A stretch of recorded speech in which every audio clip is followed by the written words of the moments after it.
3, 2, 1. Muy buenas a todos, soy Pedro Ibar, esto es Emotion Me. Oye, Rubén, ¿qué cojones? ¿Qué has desayunado hoy? Pues mira, he desayunado en tu honor huevos con bacon y no he comido mucho hidrato. Digo, me ha dicho lo del desayuno, de venir lúcido y demás. Digo, no, no fuera broma, he comido full, digamos, keto hoy. Buah, full keto hoy. He desayunado full keto. Que te pregunto esto porque, por lo visto, por los powerlifters, el tema de la nutrición es algo que es como es casi como una parte de la religión. Yo creo que en esta disciplina, o al menos lo que se ve muchas veces por los memes y demás, es que sois gente que coméis un montón. Muchísimo, muchísimo, sí, sí. No es que se le dé tanta importancia al el hilar tan fino con lo que vayamos a comer como con la cantidad. Eso de hoy tengo que cargar para mañana es clave, porque mañana tengo que entrenar fuerte, hoy voy a comer como todo lo que pueda. Sí, sí, sí. Bueno, ahora hablaremos un poquito de powerlifting, pero quería hacer esta intro un poquito porque tenía curiosidad, porque hemos dicho de quedar para desayunar, pero he pensado, si es que yo no quiero desayunar Claro, claro, ¿para qué? Sí, y sí, sí. demás, ¿no? Y bueno, estoy con Rubén Castro y me hace mucha ilusión porque es un profesional del entrenamiento de fuerza que tenía muchas ganas de conocer en persona. Y nos hemos desvirtualizado hoy después de De mucho mucho, tiempo, mucho. de mucho. Y claro, habrá personas que no te conozcan. Yo sé que tienes una carrera, aunque eres muy joven, bastante densa, pero me gustaría que te presentaras un poquito a mi audiencia. Bueno, pues como he dicho, me llamo Rubén. Siempre presentarse, ¿no? Es un Es una poco... Eso basura. lo dice todo el mundo, pero si te voy a ser sincero, a mí me encanta. O sea, ¿Así? a mí me gusta. Es una cosa que sé que es una basura, a mí me gusta porque estoy súper orgulloso de lo que he hecho en realidad. Yo vengo desde pequeñito haciendo deporte, jugaba al fútbol, pero practicaba de todo tipo de deporte. Me lesioné la rodilla, ligamento cruzado y menisco con 13 años nada más. Y es que eso fue lo que me hizo meterme más de lleno en ser entrenador, en todo el mundo de la adaptación de lesiones. Me operé con 14 y con 15 dos veces, tuve que dejar el fútbol y me metí en el gimnasio porque me dijeron que me tenía que poner a fortalecer los cuádriceps. Y me pasé de rosca, así Wow. que me metí en el mundo del gimnasio porque no tenía nada con lo que competir. Yo venía del fútbol, yo quería competir en algo. Digo, bueno, mientras tanto decido. Y yo me iba a competir en CrossFit, que sé que a ti te gusta mucho también. Pero cuando yo empecé, no había la categoría Team de sub-18 ni nada. Entonces solo había sub-18 el Power. Y entonces me metí en el mundo del Power. A partir ya de ahí, pues full en el powerlifting porque se me daba bien. Entonces he sido campeón sub-23, he sido campeón absoluto, he sido quinto del mundo. Y bueno, llevo ya más de 10 años compitiendo a full. Y también muy relacionado con cualquier aspecto de la fuerza, no solo del Power que me gusta. Sí, de hecho, ha molado un montón. Hace unos pocos minutos te tenía aquí en el patio moviendo mazas Ahí está. y lo coge súper Me, me- rápido. me ha ido a enseñar las mazas y al final ha acabado dando una clase de mazas. Bueno, pero porque es un tipo que ya viene muy mazado de base. Ha sido un honor. Y, y te quiero preguntar, porque, claro, mucha gente no sabe lo que es el powerlifting. Me gustaría que hablaras de qué es esto del powerlifting, porque yo sé que Sí, mucha, sí. mucha parte de la audiencia lo va a conocer, pero no tanto. No, no, no. Todavía está en auge y se va viendo. Todo el mundo sabe lo que es la sentadilla, los movimientos tal, pero no el deporte como tal. Cuando yo presento, ¿tú qué haces? Digo, mira, algo similar a como la halterofilia, ¿no? Es lo que le decimos a todo el mundo. Similar a la halterofilia, pero diferente. Levantamos el máximo peso posible a una repetición, pero en vez de hacer los movimientos de haltero, hacemos sentadilla, press de banca y peso muerto. Tres intentos para sentadilla, tres intentos para press de banca y tres intentos para el peso muerto y levantar el máximo peso posible y que tres jueces te lo den válido. Oye, una cosa, ahora has mencionado la halterofilia, ¿no? ¿Tú sabes cómo se refieren los halterófilos a los powerlifters? Sí, bueno, para ellos nosotros somos la purria totalmente, vamos, nosotros somos los que no, el powerlifting nace de la halterofilia de los que no eran buenos haciendo halterofilia porque no tenían técnica y solo eran brutos, fuertes.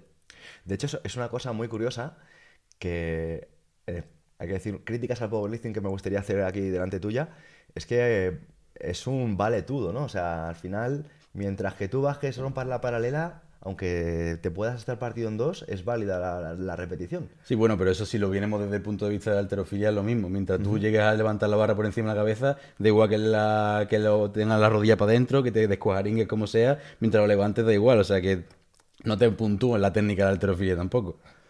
Bueno, bueno, está bien, está bien, está bien. La contrarréplica te ha gustado. Me ha gustado, me ha gustado. No vamos a seguir por ahí. No vamos a seguir por ahí.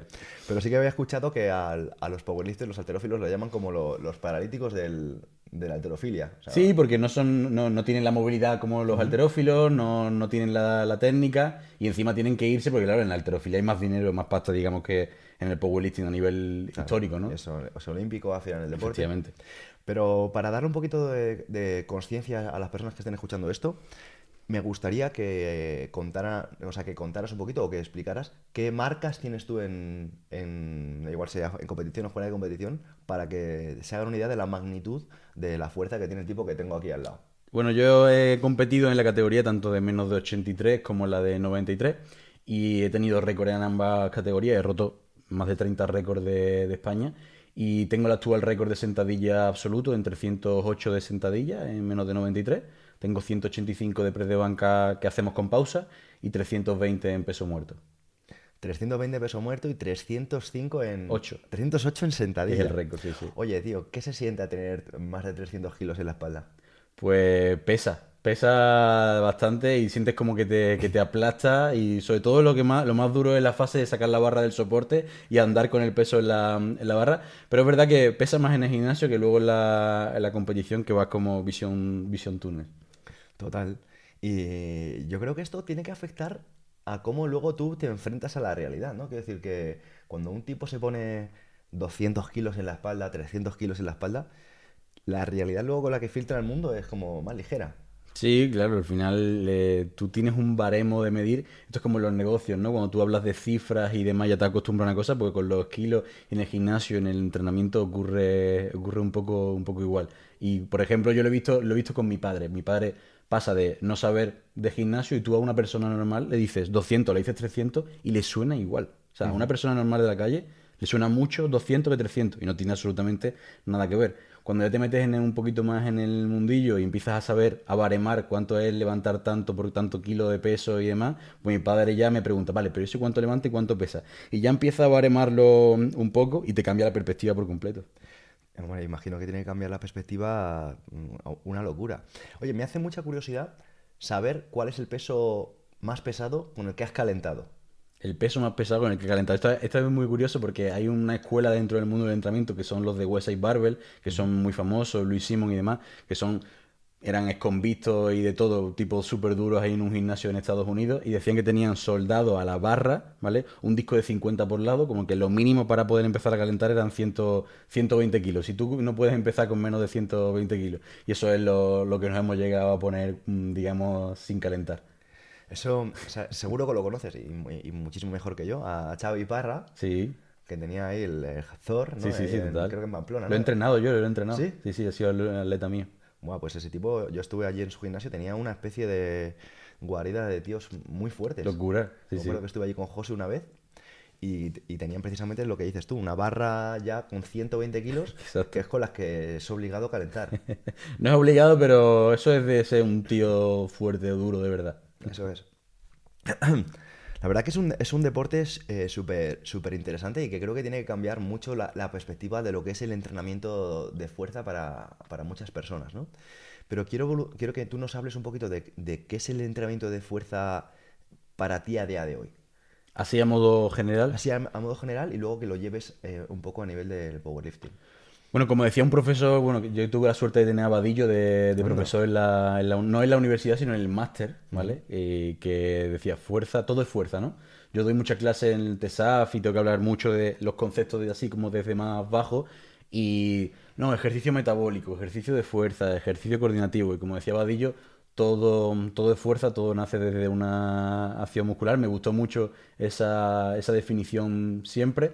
Pero bueno, para mí la fuerza es ponerte en un gimnasio, en la calle o en cualquier parte y ponerte con un mínimo de estructura a hacer una acción que te cueste un poco, ¿vale? Puede ser desde hacer flexiones, simplemente con tu propio peso corporal, hacer unas dominadas. Eso para mí también es fuerza. Yo no soy ningún talibán de que solo sea hacer fuerza, movimiento de sentadilla, press de banca y peso muerto, porque entreno a mucha gente que tiene que hacerlo solo con su peso corporal o que es que ya hacerlo con su peso corporal es un esfuerzo enorme. Mm. Me estoy imaginando, claro, y esto es una cosa muy buena que hagas tú la explicación, porque todavía hay muchas personas que no tienen este software, diría yo, ¿no? Esta forma de ver la vida, como que todo lo que hacemos está relacionado con la fuerza. que levantarnos de una silla es fuerza, Exacto. que salir a correr es fuerza, que subir unas escaleras es fuerza, que aguantar un impacto cuando alguien nos empuja es también un tipo de fuerza. Y, y que no estar preparado a la fuerza es al final un marcador de salud que está defectuoso. ¿Cómo lo trasladas tú, por ejemplo, a nivel divulgativo? Yo, más que divulgativo, porque mi círculo a nivel divulgativo en redes tiene un nivel, digamos, de conciencia bastante alto, pero sí tengo 2 gimnasios presenciales con las que hablo con gente que tiene cero nociones, que a lo mejor no ha entrenado absolutamente nada nunca, ¿no? Entonces, claro, cuando alguien entra por la puerta del gimnasio y me empieza a hablar sus objetivos y demás, ahí sí que tengo que hablar y explicar un poquito qué es esa parte de fuerza y cómo lo aplico. Entonces, me viene mucho con el tema de las lesiones de la espalda. Yo tengo 2 hernias y me dedico mucho a redactar a lesiones de espalda y a gente con lesiones de espalda. Cuando le tengo que explicar, no es que el médico me ha dicho que no vuelva a hacer fuerza, que no vuelva a pisar un gimnasio nunca, que solo piscina, y digo, entonces nunca vas a coger una bolsa de la compra, nunca vas a cargar con tu niño, nunca vas a poder mover un mueble porque estás haciendo fuerza. Y además le pongo el ejemplo, digo, coges 20 kilos en el gimnasio y te da miedo, coges 20 kilos en una bolsa o en una caja o cualquier cosa y lo ves una actividad normal. Y ahí se le abre un poquito la mente y se le abre un poquito la conciencia de que al final el gesto es el mismo y de que tienen que prepararse para simplemente su vida. Ya no prepararse para estar mejor físicamente o a nivel de estética, pero prepararse para su vida en su día a día. Y ahí sí toca hacer ese ejercicio de conciencia. Es muy interesante, porque te iba a preguntar, una de las cositas que tenía previstas para hoy era cómo preparabas mentalmente a tus atletas. Porque, claro, yo creo que muchas personas entienden que obviamente les mandará sus series, sus calentamientos, sus ejercicios compensatorios, les hará su sobrecarga progresiva, y obviamente les asesorarás de una forma genial, pero yo creo que cuando ya llega a cierto nivel, la mentalidad, ¿no? Lo que estás comentando, ¿no? El ser capaz de decir, de abrirles una perspectiva, de enfrentarte a la barra, enfrentarte a las bolsas de la compra, enfrentarte Total. a todo esto, es casi un coaching que forma parte de tu trabajo. ¿Cómo lo realizas? De hecho, es lo más importante ahora mismo. Ujú. Venía escuchando también un podcast en general de los nutricionistas, entrenadores y demás, y vamos a acabar como que la IA te va a poder hacer cualquier tipo de planificación, pero nuestro trabajo no va a ser el tiempo invertido en programar, sino en tratar con las personas, en hacer esa parte de coaching. Esa parte de coaching es lo más importante ahora mismo, sin duda, y lo que marca la diferencia tanto en el alto rendimiento de conseguir medallas a largo plazo, como tengo un atleta que tiene 5 récords del mundo, como recuperarte de una lesión. Como yo le pongo la programación y ahora le toca peso muerto a alguien que tiene una lesión de la espalda. Ahí le tengo que decir, mira, no tengas miedo en coger este peso, que tengas una sensación de que te va a pesar más o que te cargue un poquito más la espalda, es normal. Tengo que prevenirle de lo que le va a pasar, porque entonces cuando le pase, vale, ya me lo han explicado y no hay ningún tipo de peligro. Toda esa fase es fundamental en ese tipo de personas. En los atletas, digamos, de alto rendimiento, es mucho más importante el adaptarte a la persona en el sentido de, tengo atletas que todo lo tiran para arriba. Y es, si tienen un esfuerzo de 8 te quieren hacer un 10. Y tengo otros atletas que son todo lo contrario, que si tienen un esfuerzo de 8 siempre se van a quedar en un 6 o 7. Entender eso y darle pauta, no solo escribirle, no solo el lenguaje de programación, sino el lenguaje también un poco humano, y decirle, mañana vamos a muerte, no tengan miedo ante la duda, hazlo, o ante la duda, quédate por debajo. Dependiendo del tipo de persona, saber cuadrarlo un poquito es lo que va a marcar un poco también la diferencia, esa parte en el alto rendimiento. Entonces, como que son diferentes patas. Mira, has comentado una cosa que estoy seguro de que es de interés de la audiencia y sobre todo de los profesionales, ¿no? Y estabas hablando del tema de las competencias de un entrenador de aquí a unos próximos años en función de cómo está entrando la IA. Mm. ¿Tú cómo consideras que está entrando la IA a nivel de impacto?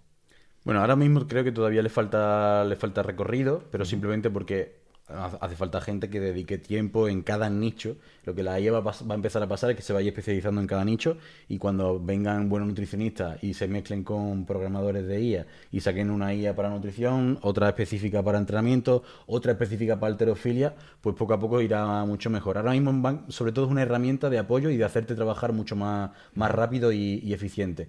Que les va a quitar el trabajo a ciertas personas, que es la típica pregunta, ¿no? Ujú. Le va a quitar el trabajo, mi opinión es de que le va a quitar el trabajo a los malos, a los que simplemente son de te hago un copia-pega y te hago cualquier cosa y ya está, pero al que tiene el trabajo de además ser ese apoyo, que al final somos humanos y no nos gusta únicamente relacionarnos con una máquina, una IA o algo así, no nos va a quitar nada, simplemente nos va a potenciar. El que sepa utilizar la herramienta nos va a potenciar muchísimo, pero todavía le queda recorrido de esta parte para especializarse y sobre todo nosotros como entrenadores, nutricionistas, de lo que sea, aprender otras habilidades transversales que den ese apoyo extra. Es que te pregunto esto porque estoy totalmente de acuerdo y sí que, en mi opinión, la perspectiva de la parte más de emoción, de coaching, de saber llevar a las personas, va a coger cada vez más peso. Exacto.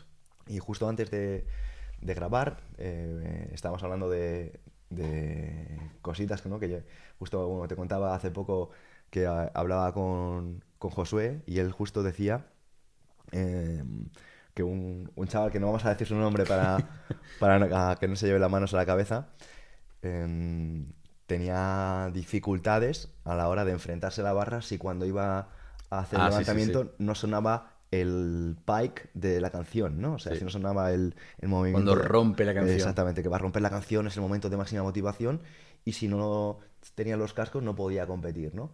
Eh, Estamos hablando de que el ser humano tiene problemas, ¿no? O sea, hay que decir, Necesita muchísima psicología, necesita muchísimas más cosas que simplemente un programa escrito con tantas repeticiones, tantas series y tantos kilos. Influyen tantísimos factores, ya no solo la parte del coaching del entrenador, sino del entorno, de con quién está entrenando, como hablábamos de la música, del material. Son tantas cosas que son un poco lo que marca también poco a poco la diferencia, que no simplemente tener el programa que te haya hecho una IA y listo. que comentabas también antes, ¿no? Que entrenas gente que si no tiene la barra con la que entrena todos los días, como que le da un cortocircuito. Ya, para que la gente se haga una idea de la audiencia, tengo en mi gimnasio muchos tipos de barras y cada barra, cada marca, cada modelo, pues tiene una característica diferente, dobla un poquito más, tiene un moleteado que es la parte rugosa diferente, cada una pues tiene sus pros y sus contras. Cada cliente del gimnasio, que son super top, tienen super top, pues le gusta más una. Entonces llegan al gimnasio y como su barra que quieran para hacer el peso muerto esté ocupada, se pegan una hora esperando para poder cogerla, lógicamente, porque disponen del tiempo. Es un tío que esté ocupado, no lo va a hacer. Claro. Pero llegan a ser así de neuróticos. Yo siempre hablo de entrenar la adaptabilidad, porque te puede pasar que tus zapatillas favoritas para levantar ese día de la competición las has perdido y tienes que competir con otras, como me pasó a mí en el último campeonato de España. Entonces, tienes que ser capaz de que esos factores no te afecten, porque si no eres súper dependiente y débil. Sí, sí, sí.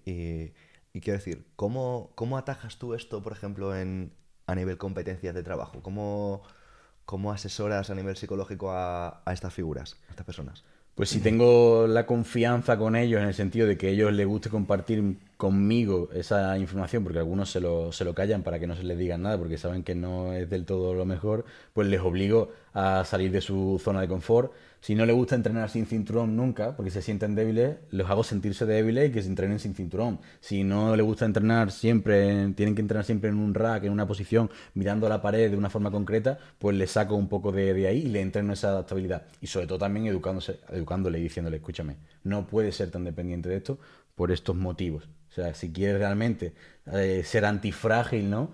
Que me encanta ese concepto, tenemos que saber adaptarnos un poco. Entonces, bueno, pues algunos lo entienden más, otros lo entienden menos, y le dejo simplemente que usen lo que quieran con los días más importantes y listo. Entonces, ¿qué errores te estás encontrando, por ejemplo, que tienen profesionales o preparadores dentro del powerlifting? Pues a nivel más general, los entrenadores de powerlifting que tienen mucha prisa, porque todo el mundo hoy en día simplemente compite una vez y ya lo típico, ¿no? Pero es que la realidad es que me, Sí. me pongo en el Instagram, asesoría MD, mándame un mensaje y ya soy entrenador. Falta recorrido. La mayoría de personas aquí entran porque es un nicho ahora que ha crecido mucho y las asesorías online son rentables, no requieren tantísimo tiempo y pueden sacarse un dinero extra y la realidad es que no lo hacen por pasión. Están aquí un tiempo pequeñito y luego pasan a otra cosa. Muchas veces lo pueden hacer únicamente por dinero y no les gusta realmente esto. Entonces ahí se ve también un poco cómo empiezan, cómo tardan en formarse, qué van haciendo. Entonces lo primero es la parte de tener prisa. Lo segundo es que son muy obcecados en solo aprender una única forma de hacer las cosas. Hemos hablado antes de aprender de diferentes herramientas, aprender de maza, aprender de kettlebell, aprender de entrenamiento con peso corporal y no salir únicamente de decir, no es que no solo hagas solo powerlifting o solo entienda el powerlifting, sino que dentro del powerlifting solo sé una metodología. Imagínate, la soviética, la por RP y solo programo de una única forma. Y no puedo salir de ahí. Entonces somos como muy obcecados porque, claro, es la única que me han enseñado, yo no me formo por mi cuenta, no me puedo salir de mi zona de confort. Y eso es alguno de los errores un poco que voy viendo más en la parte de los entrenadores. Sí, es un tema muy interesante porque, como tú sabes, al final saber de distintas ramas te da más herramientas para poder tratar con, Con problemas, con personas, con cualquier cosa, totalmente. Eso es. Y, y justo no quería también que pasara de soslayo porque es una oportunidad tener una persona que compite a gran nivel, pero que como tú presumes muchas veces tiene hernias. Sí. Y hay una cosa que a mí también me han preguntado un montón de veces sobre el tema de dolores de espalda, de hernia, esta incapacidad, estas sensaciones. Es una epidemia, te lo juro. Yo cada vez lo veo más, es que parece una epidemia. Todo el mundo padece algún tipo de molestia y es una locura. Sí, sí, sí, sí. Y creo que es una gran oportunidad pues que estemos aquí dos herniados, ¿vale? Que al final nos movemos bastante y nos mazamos y entrenamos y todo eso. Y creo que puede ser una oportunidad para que quien esté escuchando esto Total. se enfrente a su lesión desde otra perspectiva. ¿Qué errores consideras que tiene la gente cuando tiene una hernia que se deja llevar por ello? Este tema es que me encanta porque, mira, justo ayer 4 personas me escribieron para que le ayudase con el tema de lo de la espalda y cada una de una perspectiva completamente diferente. Y te digo de una, lo que me pasó que fue un caso bastante curioso porque venía además del CrossFit. Del CrossFit el problema no es que venga por la parte de la lesión, sino con la mentalidad con la que lo afrontan, que es Claro. que no son capaces de parar, ¿vale? La mayoría de personas tienen dos tipos de extremos. O vienen que no han hecho deporte nunca y ya les duele porque tienen un estado físico malísimo, ni movilidad, ni tono de fuerza, ni nada. Y hay que abordarlo de una forma diferente, de educarles a que tienen que entrenar, ¿ok? Moviliza, entrena, muévete. Y luego está el otro extremo, que los que vienen de hacer CrossFit, Power, la modalidad que sea, de que el problema se va agravando porque no quieren parar.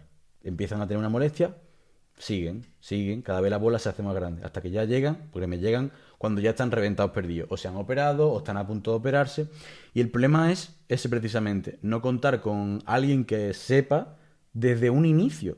O sea, sí que te vas a poder recuperar muchísimo más rápido que si la bola se va haciendo más grande.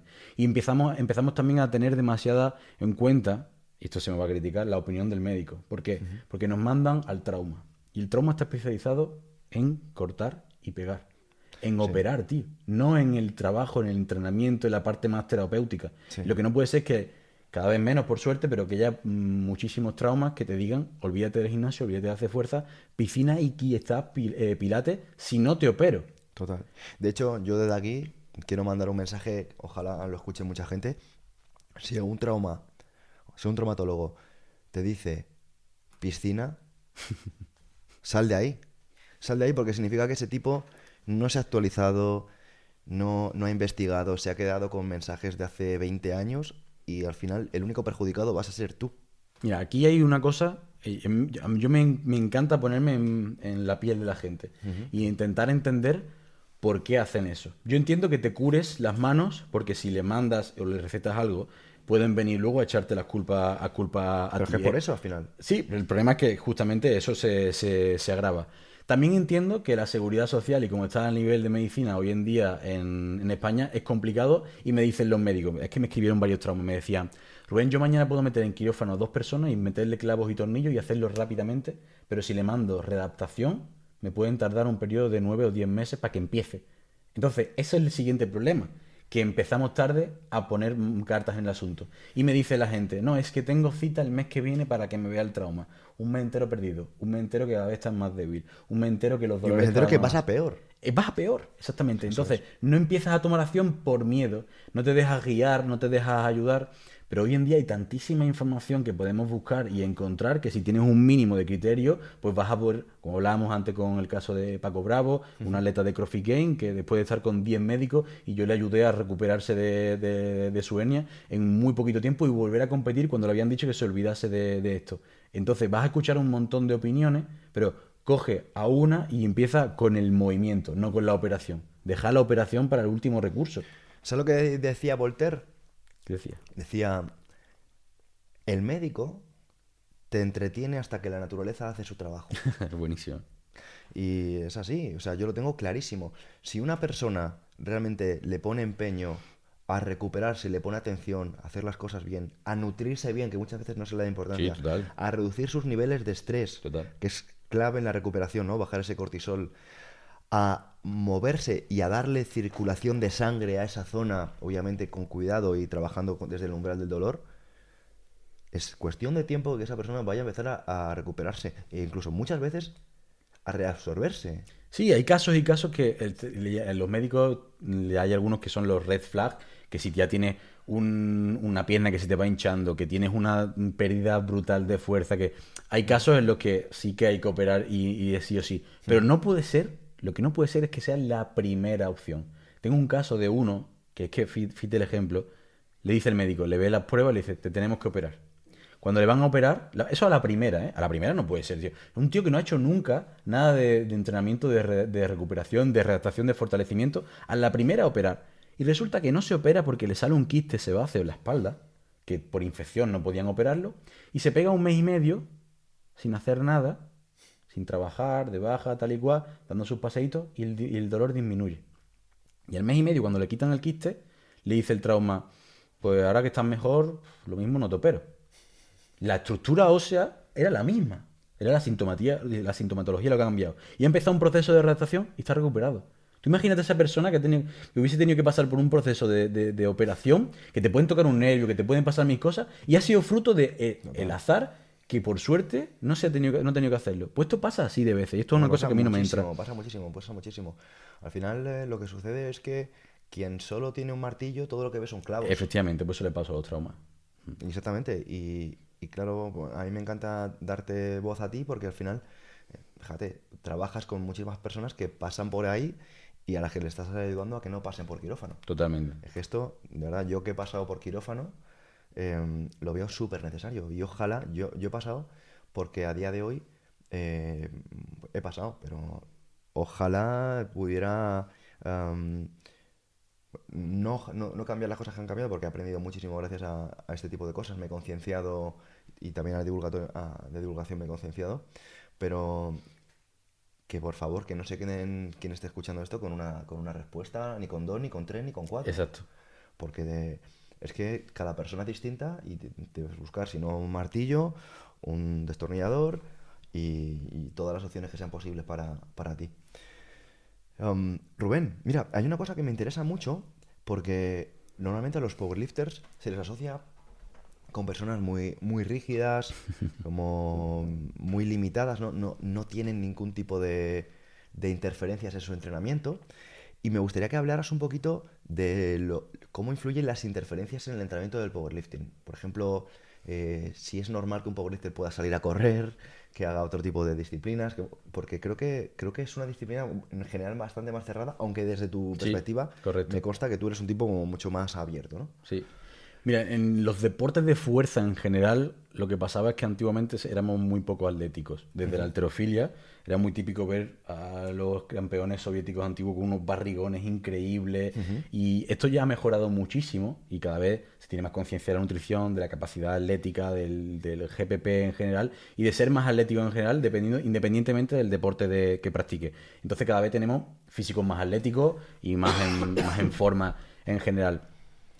Pero lo cierto es que si tú quieres alcanzar tu máximo nivel vertical en una única cosa, ya sea halterofilia, powerlifting o lo que sea, tú tienes que intentar minimizar al máximo la interferencia. Otra cosa es que tú digas, vale, yo sí quiero ser campeón, pero quiero estar sano, quiero disfrutar de otras actividades y quiero, digamos, poder hacer más cosas. Y entonces buscamos las herramientas, como pasa un poco en el CrossFit, de poder hacer esto sí y esto no, por su coste-beneficio. Entonces, si yo quiero ser el campeón del mundo de powerlifting, pues sí, vas a tener que hacer solo powerlifting, como vive mi atleta, mi socio Víctor, que entrena 2 veces al día, pero hace solo entrenamiento específico para powerlifting y camina y ya está, no hace ninguna otra cosa. Yo, ¿Cuánto dura un entrenamiento de powerlifting?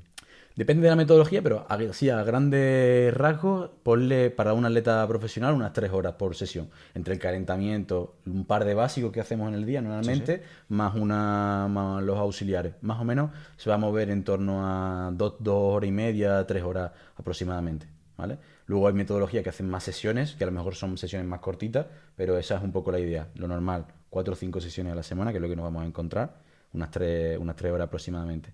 Entonces, ¿qué ocurre? Que yo, por ejemplo, sí que juego al pádel, juego al vóley, juego al spikeball, me gusta mucho mantenerme muy atlético, siempre lo he sido, también traigo la base y me es más fácil.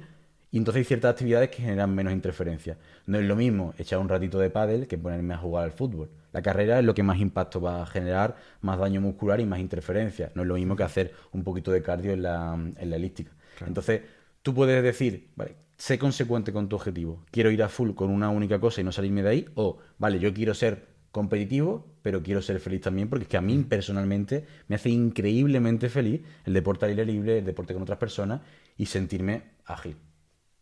Y es que me gustaría que dieras luz a esto, Rubén, porque a lo mejor yo es que estoy súper fuera ahora mismo del mundo del powerlifting, pero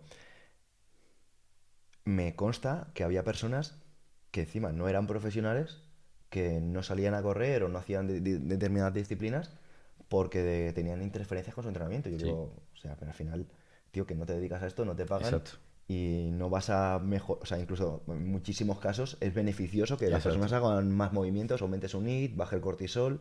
Exacto. Esto viene un poco porque pues, metodologías como, o atletas como los soviéticos, cuando ya llegan a sus etapas más últimas, están súper especializados, pero claro, es que llevan 20 años desde que son chicos haciendo de todo, haciendo de todo tipo de deporte, de todo tipo de actividades y practicando todo. Tienen una base muy buena. ¿Qué ocurre en Estados Unidos o en España o en cualquier país que no tengan esa visión desde la escuela? Nosotros no tenemos esa capacidad atlética desde pequeños. No nos han hecho entrenar de todo en la escuela. Como mucho con suerte has practicado un deporte. Te faltan muchas habilidades y te faltan muchas bases para luego estar sano cuando seas más mayor a nivel de coordinación, de potencia, de control, de todo, ¿no? Y ocurre que los niños hoy en día cuando se meten en el deporte para conseguir un objetivo, pues se obsesionan y están 2 años que solo practican eso, solo hacen eso y acaban muy quemados. Entonces, tienen las patas muy cortas, son como estrellas fugaces que le decimos. Y aunque no sean profesionales, viven como tal, pero no se dan cuenta de que eso no lo pueden mantener. Entonces, es mejor que te genere un mínimo de interferencia, que dependiendo de lo que hagas te puede ser incluso beneficioso, pero que seas capaz de mantenerlo en el tiempo todo y que estés sano y que hagas un poco de todo. Tío, es muy sano a nivel mental también irte con tus colegas o con tu familia o con tus amigos a hacer un senderismo, echar una partida de lo que sea, hacer otro tipo de deporte. O sea, te picas con tu colega, hace dominada, ¿no? Como tengo algunos, tía, no pasa absolutamente nada. No te vas a morir ni nada. Total, pues está bien y por eso precisamente quería también sacar un tema que hemos justo hablado hace un ratito y es la cantidad de personas que se bajan del barco. O sea, comentábamos, ¿no? Cómo había ciertas figuras que estaban muy dentro, ya no digo incluso ni del powerlifting, Sí, sí, en general. sino del mundo del fitness, Sí. del entrenamiento, que eran como muy de estar ahí, de Y de mostrar compartirlo, ¿no? De y mostrarlo. de compartirlo. Y ya se está viendo como que están out. Al final entra en juego la vida, ¿no? El camino natural de la vida. Hay varias etapas, siempre lo digo, tú puedes, si empiezas siendo un estudiante, pues cuando terminas, o te metes con la carrera y empiezas a práctica, estudios, no sé qué, y empiezas a tener estrés y lo sumas con esto y tu rendimiento empieza a caer, y empieza a desmotivar un poquito. Luego empiezas a trabajar y te cambia por completo la vida. Luego que si son gastos, luego que si soy padre, que si me independizo.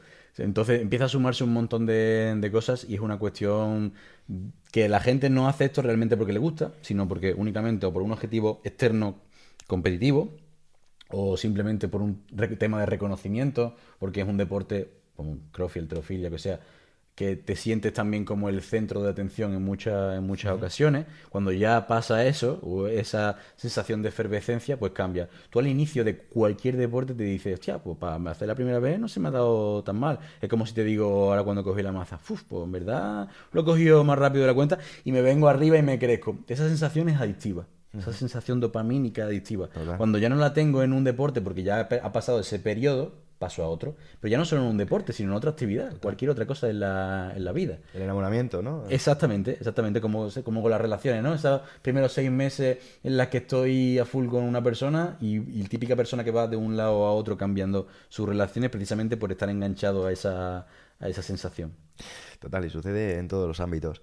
Y, y bueno, desde aquí, pues yo creo que Rubén y yo tratamos de defender un poco, como diría Epicteto, que antes de emprender una acción examina antecedentes y consecuencias, de lo contrario al principio te iniciarás con entusiasmo, pero según aparezca la dificultad te verás obligado a renunciar vergonzosamente, ¿no? Exacto, totalmente. Es que es tal cual. Y no se trata de que no puedas probar y hacer cosas, pues tú puedes probar y hacer de todo, pero si tú has decidido ser consecuente con una cosa, que seas capaz de mantenerlo.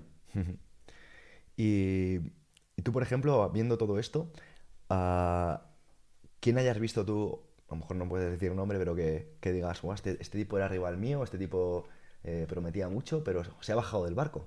Pues tú sabes la cantidad de mensajes que tengo, tanto en Instagram como en personas que me dicen, Rubén, voy a por ti.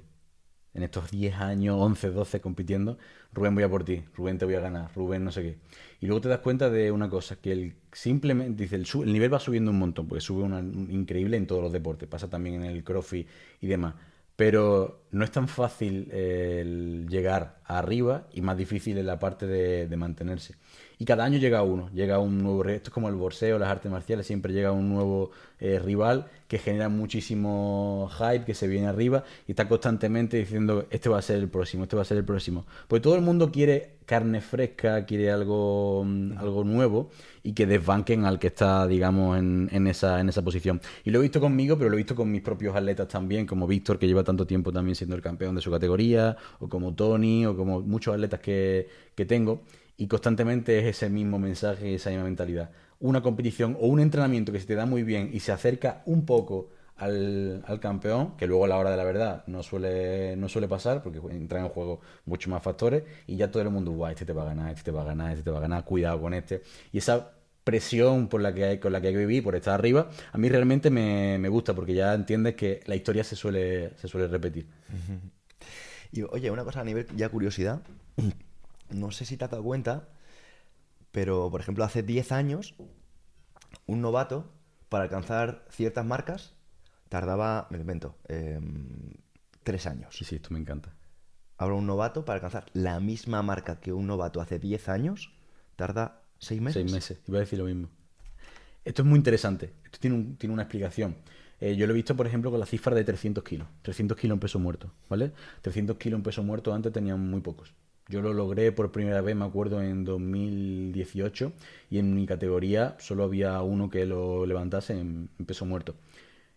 Conforme ha ido siendo más mainstream el deporte, se perfecciona también la metodología de entrenamiento, pero sobre todo se normaliza unas marcas a nivel mental, ¿vale? Cada vez se llega a esa cifra más rápido o más personas son capaces de hacerlo. 400 en peso muerto, nunca antes lo había hecho alguien, llega uno y cuando uno lo rompe, más personas de repente no necesitan otros 10 años, otros 20 años o toda la historia para hacerlo. Haftor, el famoso de la Ujú, montaña, total. que antes de él hicieron los 500 kilos, ¿no? Lo hizo Les digo, Eddie Hall. Nadie lo había hecho. Y lo más cercano eran 466. Fíjate el salto hasta los 500. Pero de repente lo hace él y ahora llegan 5 o 6 contendientes que están rozándolo y que están por ahí en muy poquito tiempo. Es una locura. Bueno, pues esto pasa con todo. En tu gimnasio, en mi gimnasio, en cualquiera. Si nadie nunca ha hecho 300, ¿vale? Se tarda. Pero en el momento que lo hace uno, en cuestión de muy poco, de repente 5 o 6 empiezan a hacerlo. Es increíble. Pues se normaliza. Sí, sí. sí, tío, y seguro que lo has observado porque me consta que eres un tipo con una mentalidad muy abierta, pero también pasa en los negocios. O Total, sea, cierto. una cosa que dices, de repente tú estás ganando X, pero ves que tus colegas están ganando 10 y dices, hostias, El termostato financiero. El termostato financiero, el termostato de la barra y el termostato de la vida. Es brutal. Es increíble y por eso influye mucho el entorno. No había alguien, no recuerdo quién, pero seguro que tú te acuerdas a lo mejor más, que decía que era más importante que los objetivos, los estándares. Ah, claro. Tus mínimos. Tus mínimos son más importantes, digamos, ¿no? Que Sí, se... no vas a llegar a tus aspiraciones, pero es muy difícil que te muevan de tus estándares. Sabía que tú se lo sabías. Exactamente, pues es que es completamente así. Si tu entorno en esta vida es, me voy a poner un ejemplo que se me va a tirar del cuello, de funcionario, tú vas a acabar pensando más, es más probable que acabes pensando como un funcionario. Si tu entorno son todos de emprendedores, es más probable que acabes tomando acciones y pensando y moviéndote más como rollo emprendedores. Si tu entorno es más conservador, si tu entorno es tal, lo difícil es salir, romper las reglas, que no significa que no sea posible, pero es lo difícil. Yo lo he visto.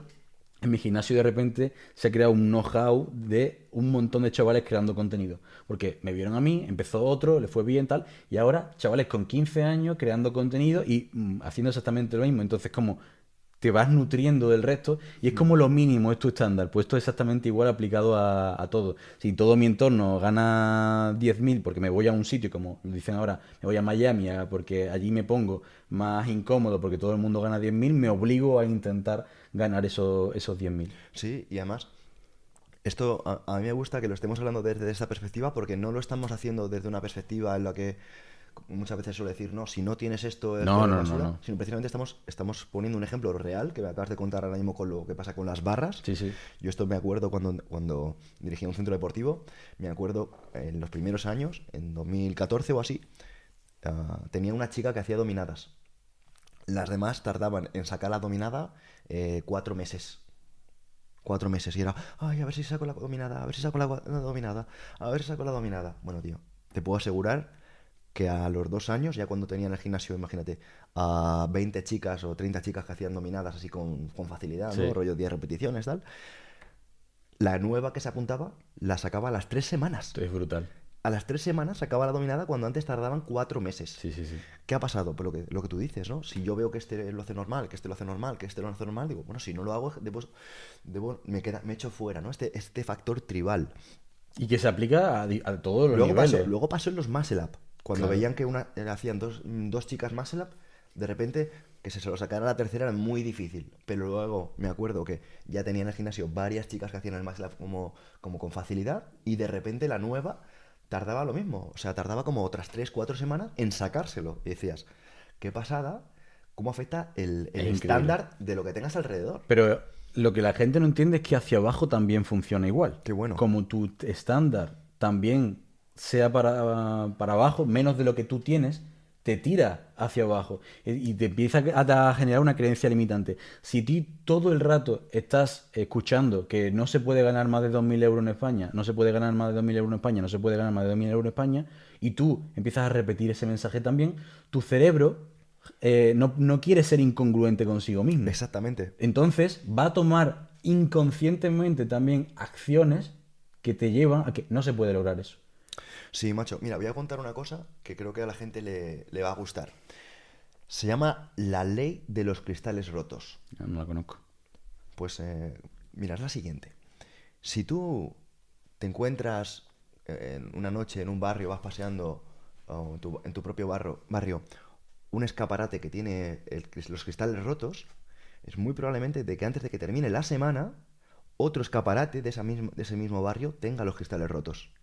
Pero es que antes de que acabe el mes, muy probablemente varios ya estén de ese estilo. Lo mismo que si te encuentras un retrovisor roto o te encuentras, por ejemplo, basura en el suelo. Si tú vas a un sitio y te encuentras basura en el suelo, es muy probable que la próxima vez que vayas no es que no haya basura, sino que haya más basura. Sí, sí, sí. Y que cuando vuelvas de nuevo sea un estercolero. Pues sucede exactamente lo que tú dices.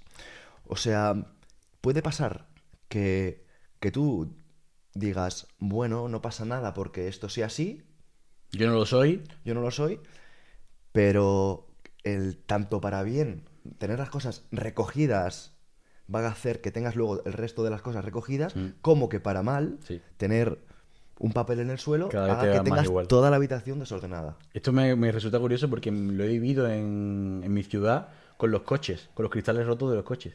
De que de repente en una calle que nunca había habido nunca un coche con un cristal roto, en esa misma semana, de repente aparecían 3 coches con el cristal roto. O el tema de la basura, cuando te vas a un país de Centro Europa, la misma persona que aquí tira basura en la calle, allí no la tira porque allí nadie lo tira. Es curioso. Totalmente. O sea, tú, por ejemplo, puedes ir, imagínate, puede ser la persona más cochina del mundo, en tu barrio, tu casa, lo que sea, que vas a Dubái, por ejemplo, que te encuentras todo Sí, limpísimo, recogido y demás, y dices, ¿dónde tiro esto? ¿Dónde tiro esto? Ostras, aquí no hay nada. No quiero ser yo el que rompa la armonía, ¿no? total. Pero, porque dices tú, como lo que comentabas antes muy bien, porque a nivel de coherencia, tú quieres actuar con coherencia Mm. con lo que existe a tu alrededor. Y eso funciona tanto en las barras como como por ejemplo el tema de los negocios y el dinero, ¿no? Yo creo que algo que ha pasado es que, por ejemplo, con el tema de las redes sociales, nosotros hemos visto como amigos nuestros, lo hemos visto con facilidad, ¿no? Además, amigos que ya no es exactamente gente con la que tú has crecido, sino gente que a lo mejor has hecho por redes sociales o que te has Total. hablado o que has generado pues, esa afinidad. De repente ves que ellos están haciendo, me lo invento, ¿no? Lo que dices tú antes, 10.000.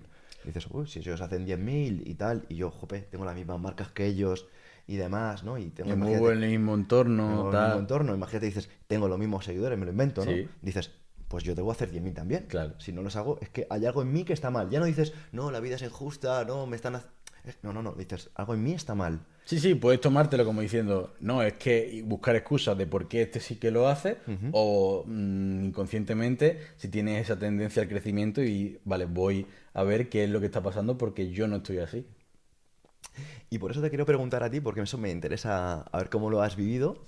¿Cómo te has desarrollado tú a nivel de emprendedor? ¿Cómo ha sido? Porque yo imagino, ¿no? Que el tema de superar tus marcas habrá sido por tener ciertos modelos, ciertos roles y demás, pero creo que puedes inspirar mucho porque ya justo comentabas antes, ¿no? Como en tu gimnasio o en alrededores, pues estás ayudando a gente a... Yo soy un veneno, como José Lía que dice esa picadura de la cobra que tanto Sí. comenta que me hace mucha gracia.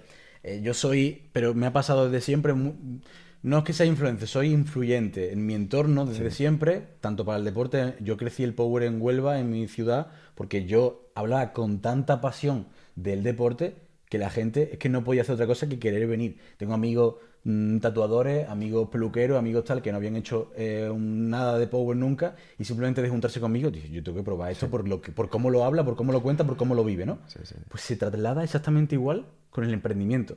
Cuando tú le hablas a alguien de, tío, mira, aprende habilidades comunicativas, mira la importancia de crear contenido, mira la importancia de ahorrar para tu jubilación y entender cuando lo transmites desde esa forma, no simplemente desde el, no, tú esto no sabes. No, no, no. Le metes un veneno. Entonces, yo he crecido mucho siempre intentando influir para mi entorno. A veces más positivamente, a veces más negativamente, porque también te puedes pegar hostias como con todo en la vida. Pero eso es una cosa que me ha pasado siempre para cualquier cosa. Y entonces, a mí el mundo del emprendimiento siempre ha sido una cosa desde un punto de vista diferente con el entrenamiento. Ha sido como, para mí es como ver de qué soy capaz. Siempre ha sido desde el punto de vista de, voy a empezar un proyecto nuevo, por ejemplo, una agencia de marketing de contenidos con un chico nuevo filmmaker, para ver a dónde soy capaz. No tengo ninguna necesidad, al revés, es más trabajo, es más quebraderos de cabeza y podría estar más tranquilo con mi vida orientada solo para el atleta. Pero yo necesito estar constantemente haciendo algo, eso para empezar, y también ver de qué soy capaz. Entonces me gusta mucho el crecimiento de forma general y la gente me pregunta el por qué y digo, no es que haya un por qué, es simplemente autosuperación. Sí, yo creo que en esto tenemos bastantes similitudes porque somos personas que como muy intensas en el sentido de que nos motivamos muy Y rápido. obsesiva, sí, sí. Sí, sí, nos motivamos muy rápido. Enseguida vemos algo y decimos, ay, pues cómo mola, ¿no? Y quiero saber más. ¿Y cómo lo hace? ¿Y cómo lo hace este? ¿Y qué está Eso es, haciendo? ¿Y cuánto gana? ¿Y por qué? ¿Y cuántos tiene trabajando? ¿Y eso cuántos es. no tiene? ¿No? Y eso lo hacemos sencillamente por curiosidad, ¿no? Total. Yo creo que es algo que también tiene que ver con lo que has comentado antes, ¿no? Que también puedas ser fan de, por ejemplo, las barras, ¿no? Y digas, pues, bueno, porque si hay más barras con distintos modelos, aunque sea muy poco, pero quiero saber por qué están, ¿no? Exacto. Si hay Y mercado en hasta que esto. no conozca el último motivo, el que por qué, no voy a parar. ¿Y quién ha sido, por ejemplo, a ti quién te ha inspirado, por ejemplo, para meterte en esta parte más de negocios y más empresarial, por decirlo de una forma? Pues no ha habido una única persona, por así decirlo, pero yo recuerdo una frase o un momento siempre en la universidad, que estábamos en segundo o tercero de carrera y tenía un profesor que me gustó mucho, que no era ni de deporte, que era un abogado, que nos daba la parte de derecho. Y nos dijo una vez, oye, ¿quién de aquí quiere ganar 3.000 euros? Dijo, al mes. Y levanta todo el mundo la mano. Pero ¿quién de aquí está dispuesto a ganar 3.000 euros al mes y dormir 5 horas al día? Y solo mantuvieron unos cuantos. ¿Y quién de aquí está dispuesto a tal? Y nos dio una charla contándonos un poco, como que nos rompió las barreras de que las cosas eran posibles, pero requerían un esfuerzo, requerían ser diferentes. Lo asocié rápidamente con la parte del deporte, porque para mí el emprendimiento siempre ha estado la mentalidad muy relacionada con la parte del deporte también, y de hecho hay varios libros de cómo lo relacionan de Mark Cuban, un entrenador de toda la parte de la NFL que me gusta mucho. Entonces siempre lo he relacionado y ahí me hizo también mucho clic y empecé a meterme también en eso. Y fue un camino también natural de, oye, mi negocio crece, tengo que empezar a gestionar más personal, tengo que empezar a gestionar más dinero, tengo que empezar a gestionar más marketing si quiero seguir haciéndolo crecer. Y fue una cosa también muy natural en ese sentido. En cuanto a referentes que haya tenido, leo, me gusta aprender y leo, igual que pasa en el entrenamiento, con el emprendimiento de todo, desde todas las áreas y de todos los tipos. Gary Vee, veo a Iman Gadzhi y me motivo porque encima Iman Gadzhi hacía powerlifting, yo no sé si tú lo sabes, pero No, no lo Iman sabía. Gadzhi empezó haciendo powerlifting en Rusia de pequeño y tenía un canal de powerlifting, o sea, Increíble. es increíble. Entonces, me encanta conocer las historias de todo. A día de hoy veo, estábamos hablándolo antes, todo tipo de podcast. Me gusta, no es que tenga una única persona, me gusta beber de todo el mundo y en realidad no casarme mucho con ninguno. Y mola mucho porque sí que es cierto que el tema del deporte cada día siento que está más ligado al tema de los negocios. Sí, Siento que te da esa confianza en ti mismo que creo que si tú empiezas únicamente por dinero no vas a alcanzar jamás. no. Pero sabes que vas a tener estancamientos como en el deporte y que no todos los años, como te dicen, vas a facturar no sé cuántos más, sino que va a haber a lo mejor un año de estancamiento, pero en el siguiente lo duplicas, como pasa en el deporte, que un año no he mejorado ni un kilo en mi sentadilla, pero el año siguiente he mejorado lo que no he mejorado en los dos últimos anteriores. La mentalidad de solucionar problemas constantemente, de aprender de diferentes vías, o sea, es que tiene muchísimas cosas. Sí, a mí me ha inspirado también muchísimo porque, claro, o sea, ah, yo creo que también le pasó eso también, como a David Marchante, que Claro. al final el techo que tú tienes cuando, imagínate, vas a levantar sentadilla, de cierta forma sabes que tienes, imagínate, la espada de Damocles hasta determinada edad, me lo Sí, invento, ¿no? Por estructura, por lo que sea, por lesiones, cosas que no pueden estar bajo tu control. Pero, por ejemplo, a nivel de empresa, de negocio, al final es una cuestión que se podría decir que es infinita. sí, sí. Porque si vas mejorando las cosas, lo que haces lo vas haciendo mejor. Si colaboras con más personas, puedes escalar, puedes apalancar. Hay conceptos como que son muchísimo más amplios y es un tema fascinante, ¿no? Y me encanta porque creo que cada vez la cultura que hay en relación a esto es más sana, porque yo creo que concretamente en España siempre ha habido una cultura muy desde la envidia, desde la escasez, desde esto está feo, el dinero es malo. Y estamos viendo que el dinero no es malo. Precisamente, al final, cuando nosotros pagamos por algo, sencillamente es porque le estamos dando valor. Exacto. O sea, tú sabes que cuando un cliente tuyo, por ejemplo, te está pagando, me lo invento, 200, dices, ostras, este tipo está decidiendo de su apartado de energía, ¿no? Exacto. Dedicar este esfuerzo a mí. Voy a corresponderle de la siguiente manera. O sea, es que si alguien te está pagando, me lo invento, dos, pues dices, oye, tío, pues casi que te lo tomas como un insulto o una ofensa, ¿no? Y dices, "Oye, no me está dando ni lo que es un café a día de hoy". Sí, sí, totalmente, totalmente. Es verdad que la mentalidad está cambiando, gracias un Ujú. poco también a las redes y demás. Lo que pasa es que como todo, pues se polariza también Ujú. un montón y salen extremos, pero sí que hace falta mucho trabajo todavía de hablar sin tapujos de todo esto, porque todo lo que tú no hablas se vuelve oscuro y se vuelve cada vez peor. El otro día hablaba en un nuevo canal que he abierto de emprendimiento, de todo el tema, un libro del Código del Dinero de Raymond Samson que tú has traído aquí Sí, al podcast, que me encanta y es uno de los primeros que empecé sí, a leer porque le encanta la parte de escritura y tiene un montón de libros.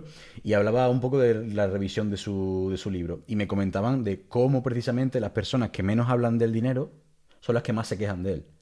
O sea, solo cuando hablan de dinero es para quejarse o para hablar de estatus, de excusas y demás. Entonces, es como cuando tú a a un hijo o una hija le prohíbes, no le dejas salir, no le dejas tener libertad y luego llega un punto, con la adolescencia, y luego llega un punto más adelante que eso se multiplica, ¿no? Y es una sí. bomba de relojería mucho más grande. Pues esto pasa un poco también con todo el tema de la cultura financiera.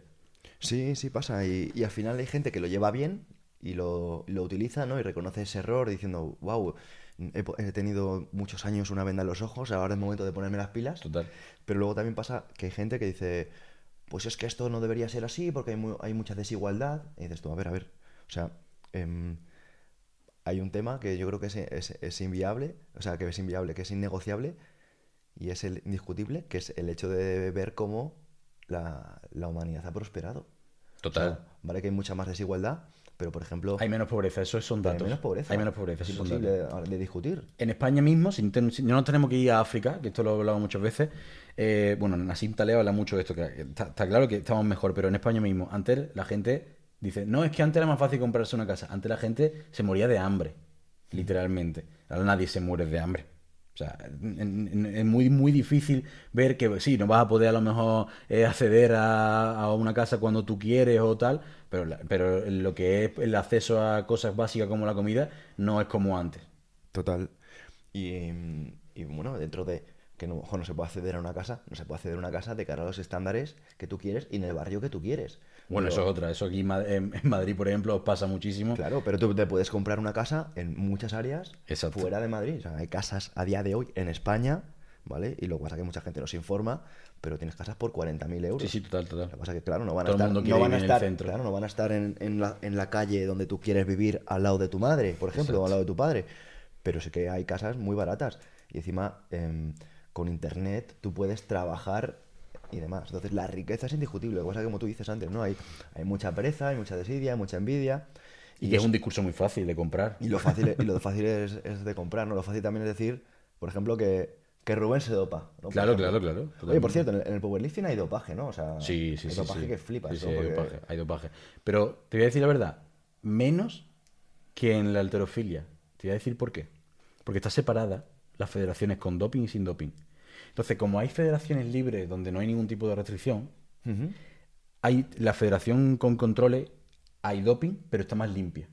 Como en la halterofilia solo hay una única vía y todo el mundo compite, o sea, y encima hay más dinero en juego, más reconocimiento, más tal, el coste del riesgo es más beneficioso, pues hay más cantidad de doping en la halterofilia que por ejemplo en el power o en las modalidades de deporte que están separadas. Entonces hay menos casos. Hay, pero hay menos casos. ¿Y tú qué opinas del dopaje? Cuéntame, porque... He visto tu entrevista con Lidia y ¿Sí? la parte del debate y me pareció muy interesante, muy curioso. Y los dos puntos de vista y demás. Mira, hay una cuestión innegable que tú estabas comentando de que, vale, se habla mucho del TRT ahora, el Sí. propio José Lía, ¿no? Que lo está poniendo también un poco en boca de Sí. todo el mundo y demás.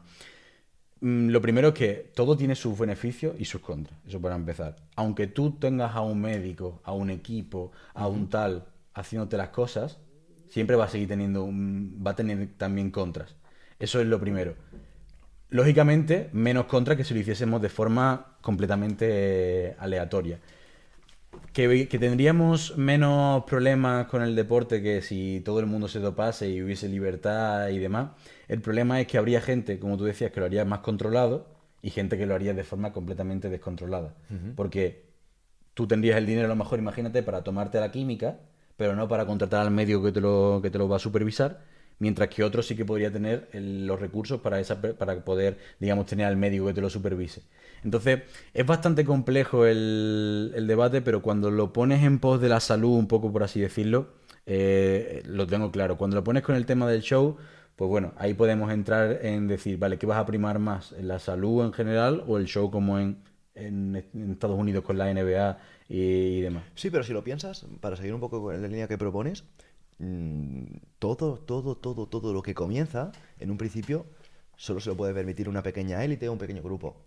Pero según va avanzando, al final más personas ven que ahí hay dinero, ¿no? Porque dicen, ostras, es que aquí hay dinero.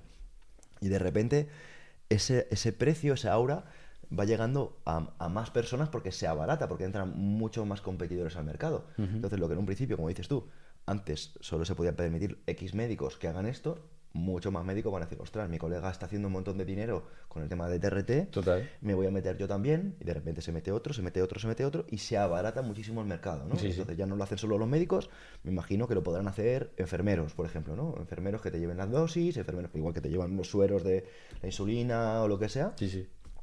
Me lo estoy imaginando que muchas veces la barrera que hay para que se investigue sobre esto es que no es legal, ¿no? O que la legalidad está ahora mismo como muy limitada o acotada a X cosas. Sí, la cuestión es que separar la parte de el show y la parte deportiva.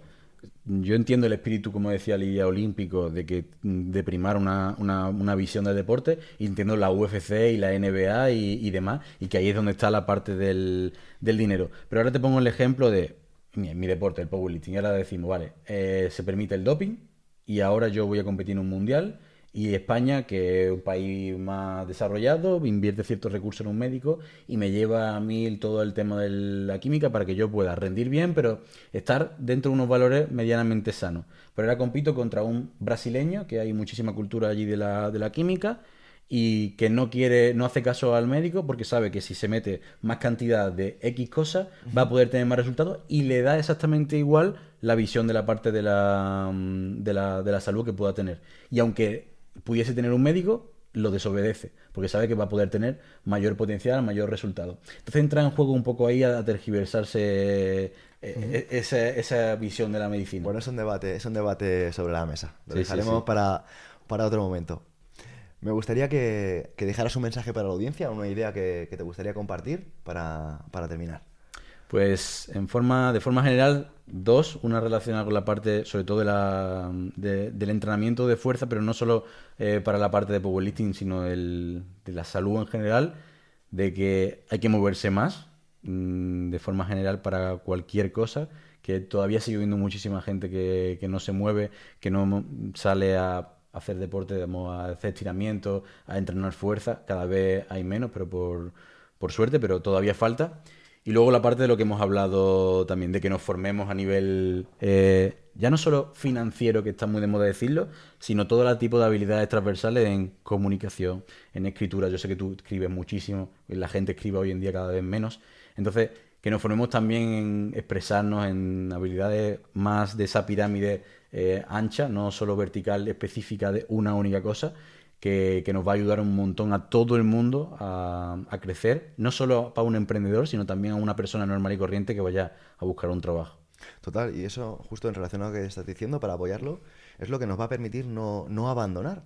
Porque cuando una persona ah, mm, invierte todo, tiene tanto coste hundido en Total, algo total. Cierto. que cuando ya lo deja ya no quiere volver por lo que le ha costado, ¿no? Imagínate, un tipo que está dedicándole no sé cuántas horas a un videojuego y ya se le borra la partida, pues muy difícil que quiera volver a jugar Sí. a ese videojuego.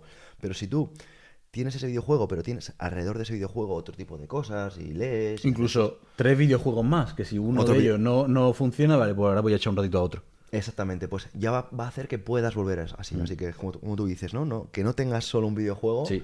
para poder avanzar con Y es tu un vida. poco una visión también un poco más antigua y renacentista, ¿no? En plan, Total. los antiguos pintores, filósofos y demás no tenían una única pasión, sino que se dedicaban y hacían varias cosas. Sí, Podía ser inventor, podía ser pintor, podía ser escritor. Bechine decía que un hombre debería ser un guerrero, un filósofo y un artista. Total, Y yo estoy totalmente de acuerdo con eso. total. O por lo menos una mínima parte. No significa que las tres esas por No, igual, no, pero obviamente. pero por lo menos una mínima parte. Pero porque no vas a ser, o sea, a la gente que dice que no, un guerrero, un filósofo o un artista, ¿no? Se los imaginan ya en la cumbre de la montaña y dices, no, no, tío, pero para ser un filósofo o un buen filósofo, por lo menos debes plantear que quieres ser filósofo. Para ser un guerrero, por lo Total. menos debes plantearte que vas a poder luchar, ¿no? Mm.